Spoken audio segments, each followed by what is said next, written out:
प्रत्येकाची काही ना काही स्वप्न असतात, हो तसे पुरुषांची पण असतील. बरोबर. मग लग्नानंतर त्यांची स्वप्न पूर्ण होतात का? काय म्हणणं आहे तुमचं? लग्नानंतर पुरुषांची स्वप्न पूर्ण होतात का? काही अंशी पूर्ण होतही असतील, पण मला नाही वाटत की मेजॉरिटी ऑफ पुरुषांची स्वप्न ही पूर्ण होतात. कारण त्यांची लग्नानंतरची जी डेफिनेशन असते ना, ती जी त्यांच्या डोक्यात बसलेली असते ना, ती नाही होत कधी-कधी पूर्ण. त्याच्यामागे अनेक कारणं असतात. कधी-कधी पार्टनर जरी चांगला असेल, पण आर्थिक विवंचना एवढ्या असतात, आर्थिक जबाबदाऱ्या एवढ्या असतात, की त्यामुळे तो त्याची स्वतःची वैयक्तिक स्वप्न मला असं वाटतं मागे ढकलत जातो. आता ह्याच्यामध्ये अनेक गोष्टी असतात. म्हणजे बऱ्याचदा नवीन माणूस आलेला असतं आपल्या घरामध्ये. त्याच्यानंतर त्यामुळे खूप साऱ्या गोष्टी ह्या मस्ट डू होतात. म्हणजे मग ते अगदी बेसिक घरातल्या किराणा भरणे असू दे, घराची EMI असू दे, घराचे हप्ते असू दे.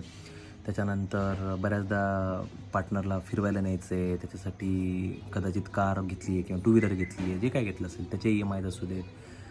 तर हे सगळे ना खरं पाहिलं तर ना वैयक्तिक स्वप्न नाही आहे कार घेणं किंवा टू व्हीलर घेणं. हे बऱ्याचदा फॅमिलीसाठीच पुरुष करत असतो. त्याचे वैयक्तिक स्वप्न बऱ्याचदा असे असतात की त्याला शांतता हवी असते, त्याला कधी-कधी स्वतःसाठी वेळ हवा असतो, त्याला त्याचं पर्सनल एक जिम हवं असतं, त्याला त्याचा पर्सनल मी टाईम हवा असतो, तर तो नाही मिळत त्याला बऱ्याचदा. बऱ्याचदा लग्नानंतर किंवा लग्न ठरायच्यापासूनच त्याच्यावरती लोन चालू झालेलं असतं, क्रेडिट कार्ड त्याच्याकडे असतात. तर तो ह्या चक्रामध्येच अडकून जातो, क्रेडिट कार्डचे हप्ते फेडण्यामध्ये.